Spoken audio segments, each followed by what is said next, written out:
आज उत्तर वैदिक काल से संबंधित कुछ बातों को समझने का प्रयास करते हैं। इतिहास में कोई भी बड़ा बदलाव रातों रात नहीं होता, बल्कि एक छोटी सी खोज पूरी सभ्यता का ढांचा बदल देती है। ऋग्वैदिक काल में समाज पशुपालक था और कबीलाई था, लेकिन 1000 ईसा पूर्व का समय आते आते एक नई तकनीक का आविष्कार कहें या एक नई तकनीक हाथ में लगी, जिसे वर्तमान में हम लोहा के नाम से जानते हैं। और उस समय लौह अयस्क या श्याम अयस्क कहा जाता था।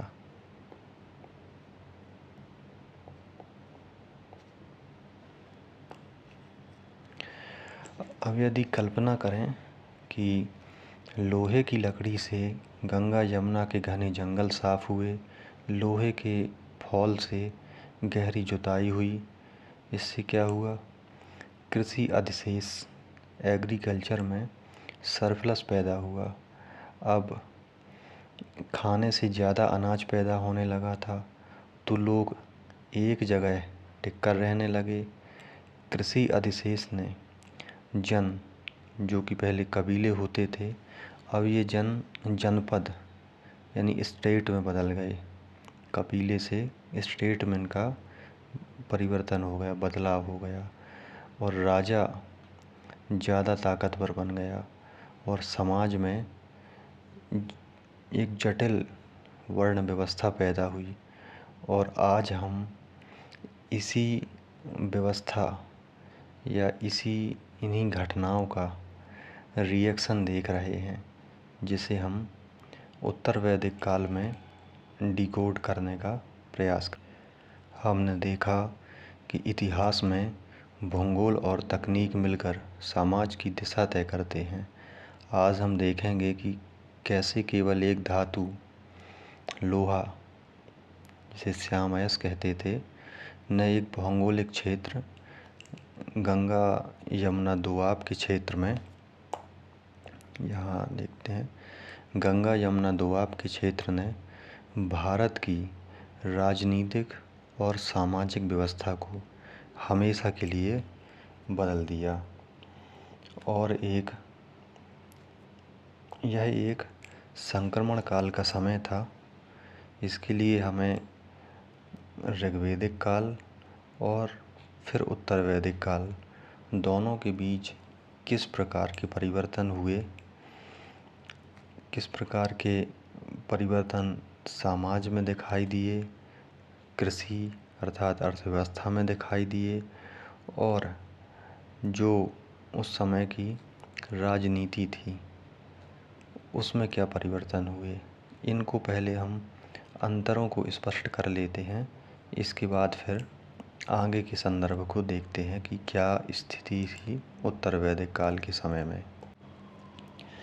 ऋग्वैदिक काल और उत्तर वैदिक काल का यहाँ हम तुलनात्मक अध्ययन करते हैं। देखते हैं कि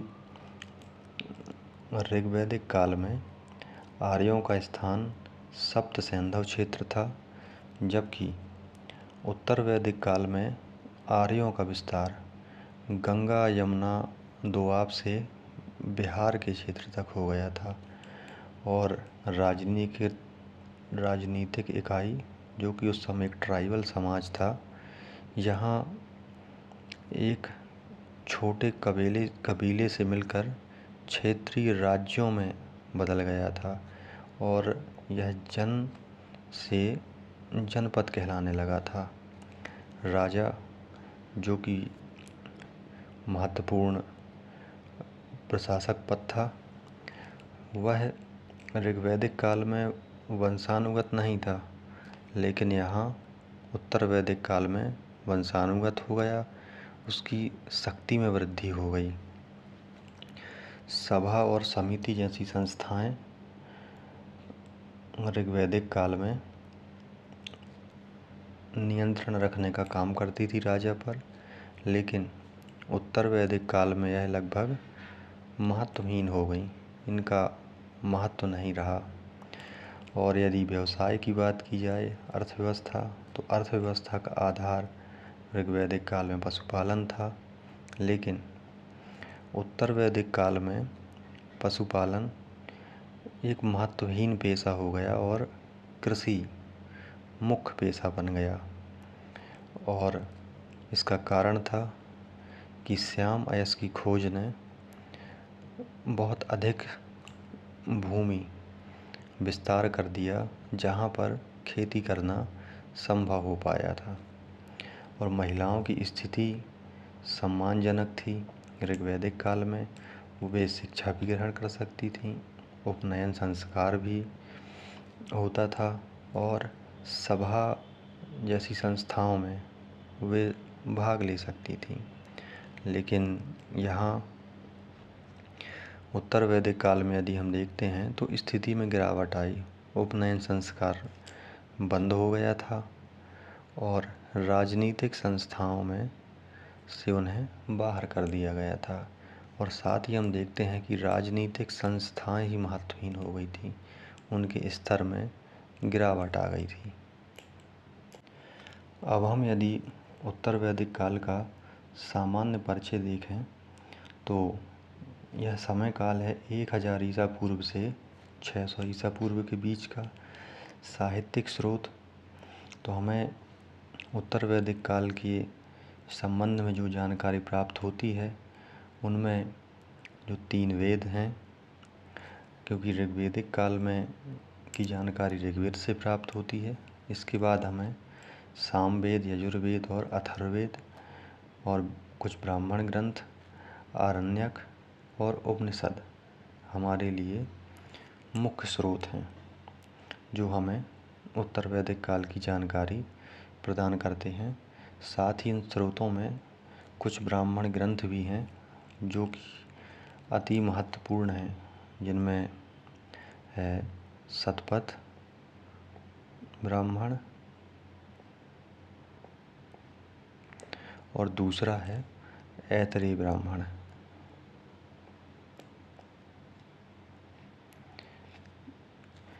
इनसे भी हमें बहुत से उस समय काल की व्यवस्थाओं का, स्थिति की जानकारी मिलती है।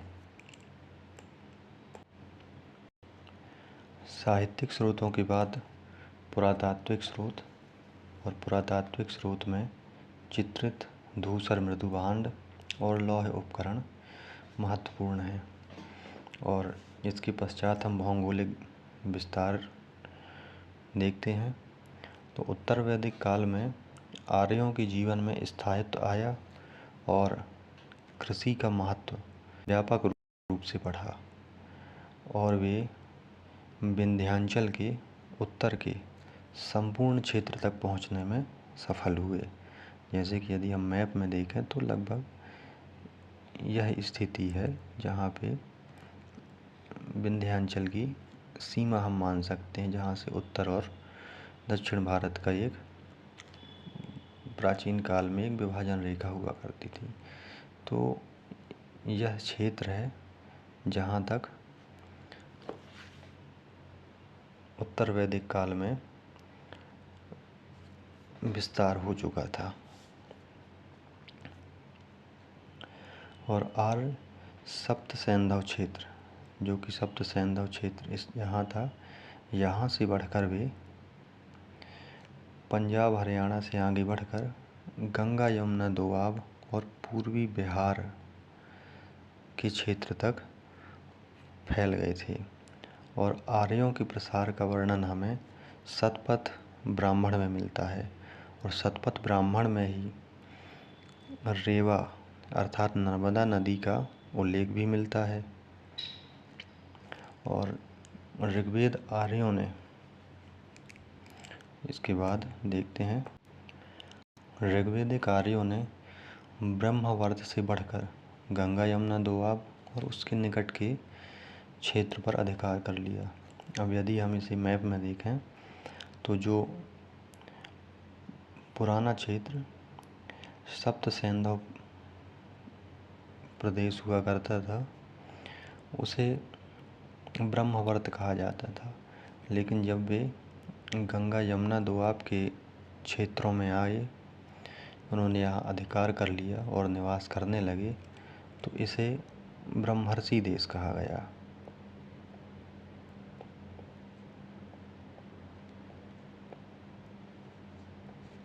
इसे ब्रह्मर्षि देश कहा गया। और इसके बाद जब वे हिमालय, जो कि यहाँ हिमालय पर्वत श्रृंखला है, और यह मान लीजिए कि सांकेतिक रूप से कि विंध्याचल का लगभग यहाँ क्षेत्र होना चाहिए।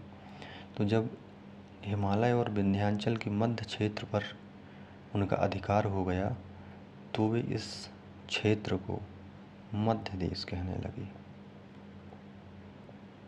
इसका नाम मध्य देश रखा गया।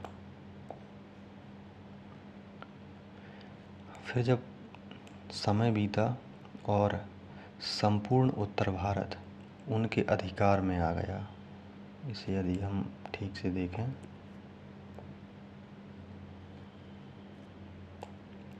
तो जब यह पूरा क्षेत्र उनके अधिकार में आ गया, तो उन्होंने इसका नाम आर्यावर्त रखा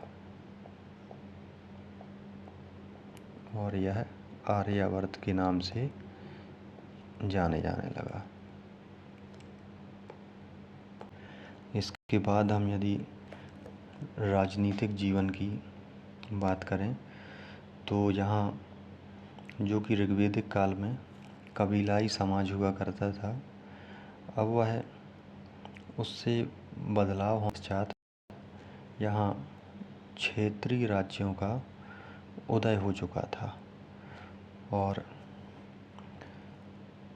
भरत और पुरु कबीले मिलकर कुरु बन गए थे। और एक और कबीला जो कि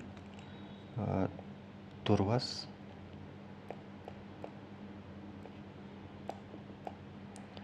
और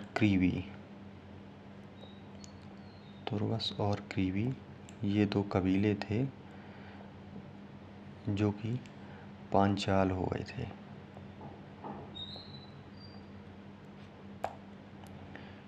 तो दो कबीले, एक कुरु और दूसरा पांचाल कहलाते थे। प्रारंभिक कुरुओं की राजधानी आसंदीवत थी, जिसके अंतर्गत कुरुक्षेत्र शामिल था, और बाद में राजधानी हस्तिनापुर हो गई थी। यदि हम इसे मैप में देखें तो कुरुओं का क्षेत्र लगभग इस तरफ का जो क्षेत्र है वह कुरुओं का क्षेत्र है, और यहीं उनकी राजधानी बाद में हस्तिनापुर हो गई थी। ये कुरु प्रदेश है। और पांचालों की राजधानी काम्पिल्य थी, लेकिन यदि हम पांचालों का क्षेत्र देखें तो वह क्षेत्र लगभग यहाँ का क्षेत्र होगा जो पांचालों का क्षेत्र होगा। और शतपथ ब्राह्मण में पांचालों को वैदिक सभ्यता का सर्वश्रेष्ठ प्रतिनिधि कहा गया है। और उत्तर वैदिक काल में जो पांचाल राज्य था, यह सबसे विकसित राज्य था। और पांचालों की राजधानी तो काम्पिल्य थी ही, और यह गंगा और हिमालय की तराई के बीच का क्षेत्र था, जो कि वर्तमान में यदि हम देखें तो कन्नौज और एटा का जो क्षेत्र है, यह क्षेत्र पांचाल राज्य के अंतर्गत आता था।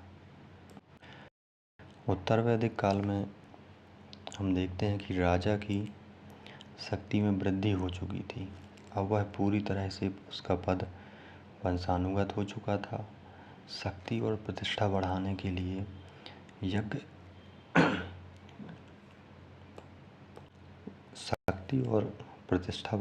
लिए यज्ञों का आयोजन किया जाता था, जिनमें राजसूय यज्ञ, राज्याभिषेक के लिए, अश्वमेध यज्ञ, वाजपेय यज्ञ जो कि शक्ति प्रदर्शन के लिए होता था, इस तरह के यज्ञ प्रचलित हो चुके थे। और राजा के प्रशासन की बात की जाए तो राजा की सहायता के लिए जो उच्च कोटि के अधिकारी होते थे उन्हें रत्नेन कहा जाता था। और ये भी संदर्भ मिले हैं कि जो रत्नेन होते थे वे अपने कान में रत्न धारण करते थे। और शतपथ ब्राह्मण में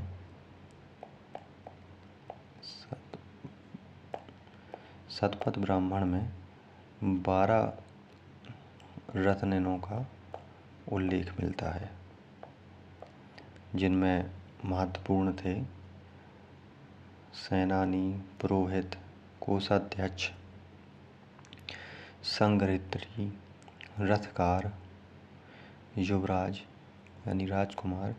ये सब 12 रत्नेनों में से ही थे। और यदि संस्थाओं की बात की जाए तो ऋग्वैदिक काल में जो लोकतांत्रिक संस्थाएं थीं, सभा और समिति थी, तो सभा और समिति महत्वहीन हो गई थी।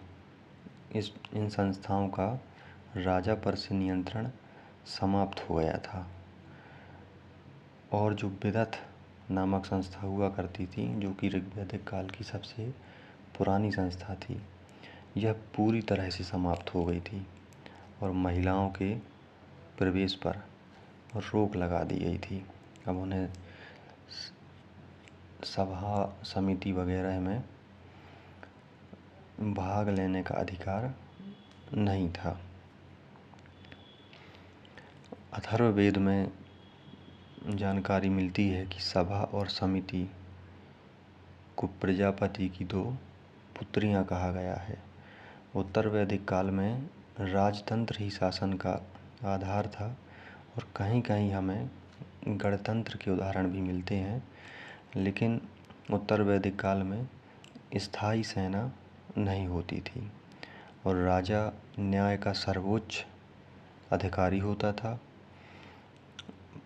ब्राह्मण को मृत्युदंड नहीं दिया जाता था।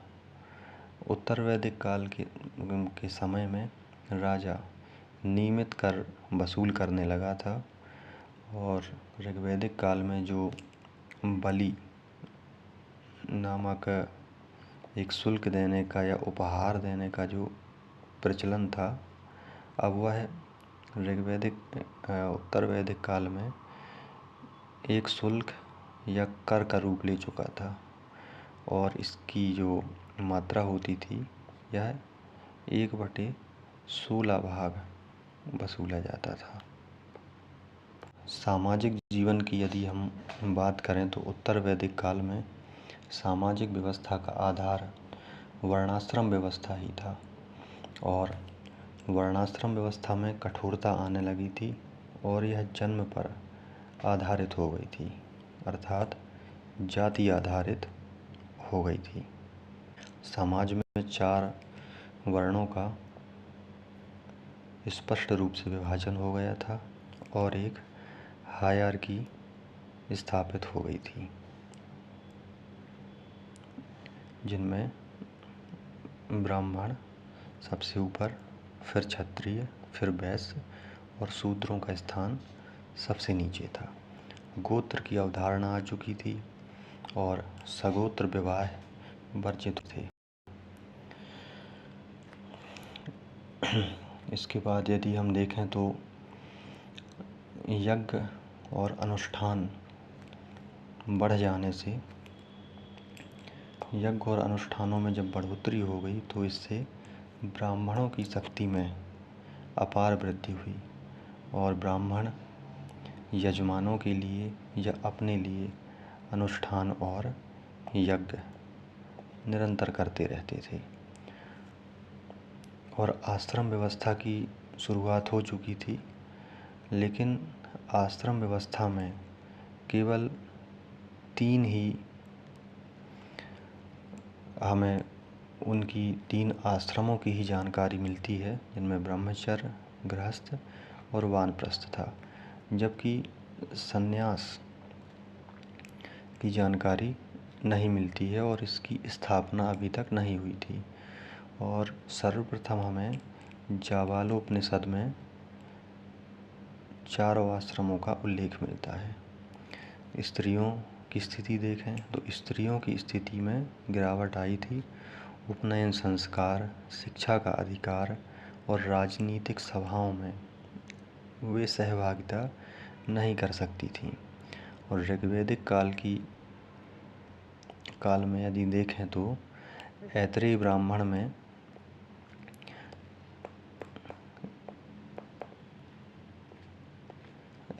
ब्राह्मण में पुत्री को सभी दुखों का स्रोत और पुत्र को परिवार का रक्षक बताया गया है।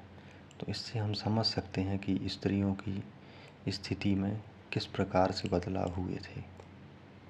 उत्तर वैदिक काल के आर्थिक जीवन को हम देखते हैं तो कृषि अब मुख्य पेशा बन गया था और पशुपालन अब एक उतना महत्वहीन काम पशुपालन एक महत्वहीन काम हो गया था, जबकि कृषि एक महत्वपूर्ण पेशा बन गया था। और मुख्य फसलों की बात की जाए तो धान और गेहूं को अधिक महत्व दिया जाने लगा था। और अथर्ववेद में सर्वप्रथम हमें नहरों का उल्लेख मिलता है। अथर्ववेद में हमें सर्वप्रथम नहरों का उल्लेख मिलता है। इसके बाद शिल्प और उद्योग, तो यहाँ विभिन्न जातियाँ थीं जिनके लिए काम निर्धारित किए गए थे। लौहकार, कुंभकार और रथकार ये प्रमुख शिल्पी हुआ करते थे। और व्यापार और मुद्रा की बात की जाए तो व्यापार का विस्तार हुआ था और इस समय निष्क, शतमान, कृष्णल ये सभी विभिन्न माप की इकाइयाँ हुआ करती थी, जिनसे वस्तुओं का मापन किया जाता था। और अनाज के मापन के लिए द्रोण इकाई हुआ करती थी, जिससे अनाज मापा जाता था। और उत्तर वैदिक काल में आर्यों को समुद्र का ज्ञान हो चुका था। इस काल के साहित्य में हमें समुद्र का वर्णन मिलता है, समुद्री यात्राओं का वर्णन मिलता है। और एक व्यापार और मुद्रा के संबंध में महत्वपूर्ण एक बात है कि एक तथ्य है या जानकारी कह सकते हैं कि अभी सिक्कों का प्रचलन नहीं हुआ था, यानी कि सिक्के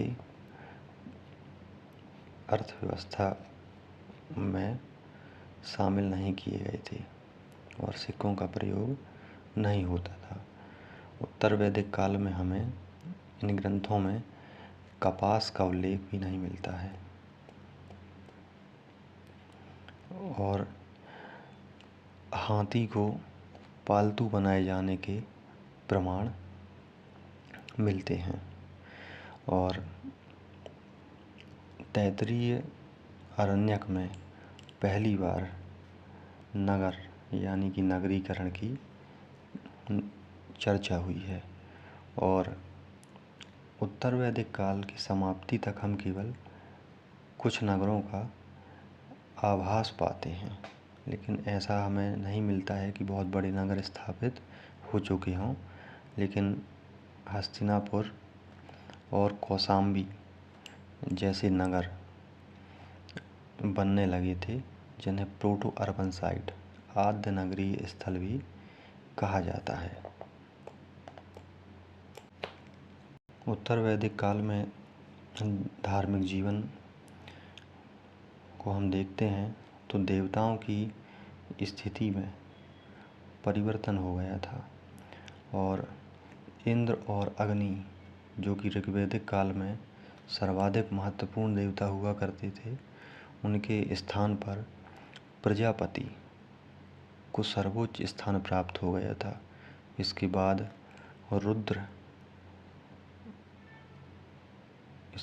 रुद्र और विष्णु सर्वोच्च देवता हो गए थे। यज्ञ और कर्मकांड अधिक जटिल हो गए थे और अधिक खर्चीले हो गए थे। पशु बलि यज्ञों में बहुत दी जाती थी, यानी इसकी ज़्यादा श्रेष्ठता बढ़ गई थी, या यज्ञों की सफलता के लिए ज़्यादा महत्वपूर्ण समझा जाने लगा था कि पशु बलि को यज्ञों में दिया जाना चाहिए। उत्तर वैदिक काल में आर्यों के धार्मिक जीवन में यदि हम देखें तो 3 परिवर्तन अधिक नज़र आते हैं।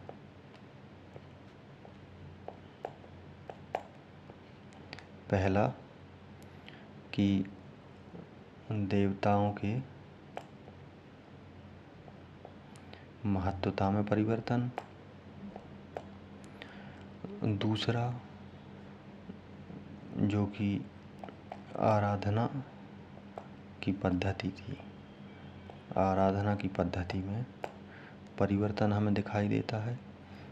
और तृतीय धार्मिक उद्देश्यों में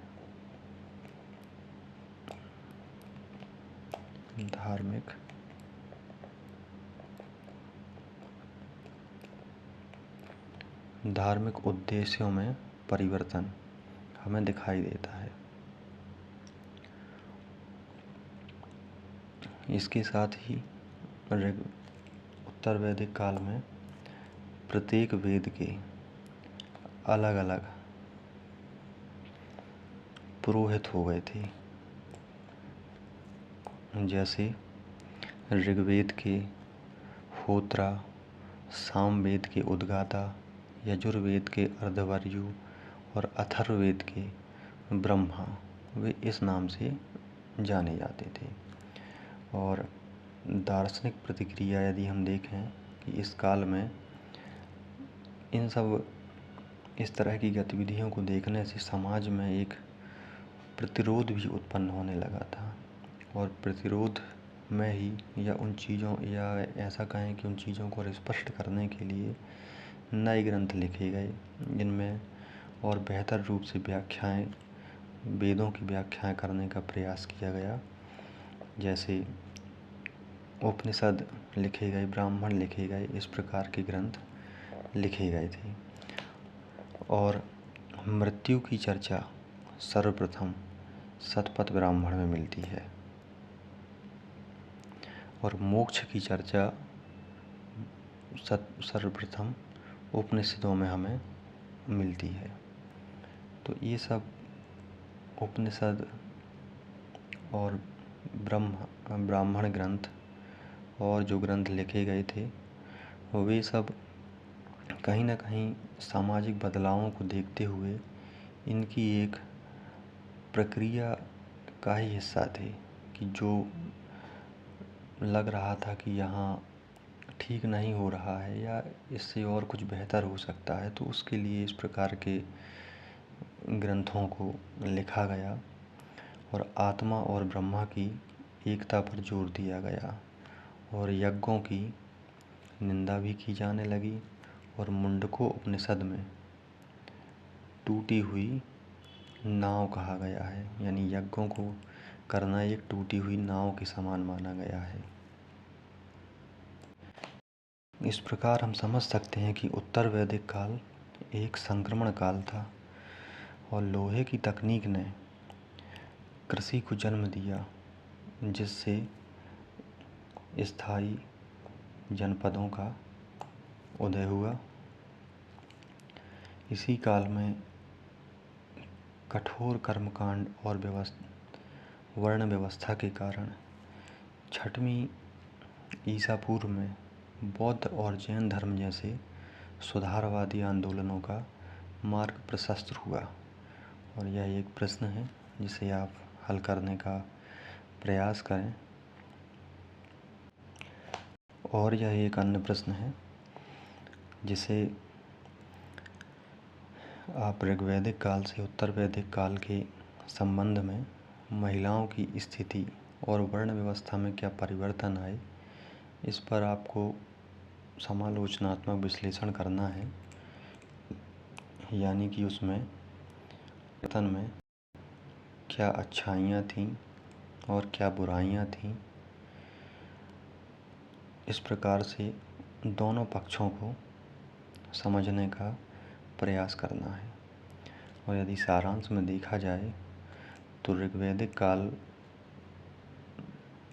में जो बदलाव हुआ वह उसमें लोहे की खोज की भूमिका महत्वपूर्ण है। लोहे की खोज होने से जो कृषि में अधिशेष हुआ, उस अधिशेष से ही जनपदों का उदय हुआ। और इस काल की कठोर वर्ण व्यवस्था और हिंसक यज्ञों ने ही 6वीं और शताब्दी में बौद्ध और जैन धर्म जैसे सुधारवादी आंदोलन, जिनमें जो ये कुरीतियाँ और समस्याएं उत्तर वैदिक काल में उत्पन्न हो गई थीं, उनको सुधारने का प्रयास किया गया था। इस प्रकार हम देखते हैं कि उत्तर वैदिक काल केवल वेदों के लिखे जाने का काल नहीं कहा जा सकता है, बल्कि यह भारतीय उपमहाद्वीप में द्वितीय नगरीकरण, सेकंड अर्बनाइजेशन का काल भी हम कह सकते हैं। 600 ईसा पूर्व का काल था और इसकी पृष्ठभूमि इस काल को तैयार करने में महत्वपूर्ण है। लोहे ने जो कृषि में अधिशेष सरप्लस पैदा किया था, उसी ने आगे चलकर महाजनपदों और मगध जैसे साम्राज्य के बनने में महत्वपूर्ण भूमिका निभाई। अगले लेक्चरों में हम और देखेंगे कि इसके बाद और क्या परिवर्तन हुए, बौद्ध और जैन धर्म आने से क्या परिवर्तन हुए, महाजनपद काल और उसमें कौन से राज्य शक्तिशाली हुए, इन सब पर आगे चर्चा की जाएगी। आप अपने विचार और सुझाव साझा करें। जय हिंद।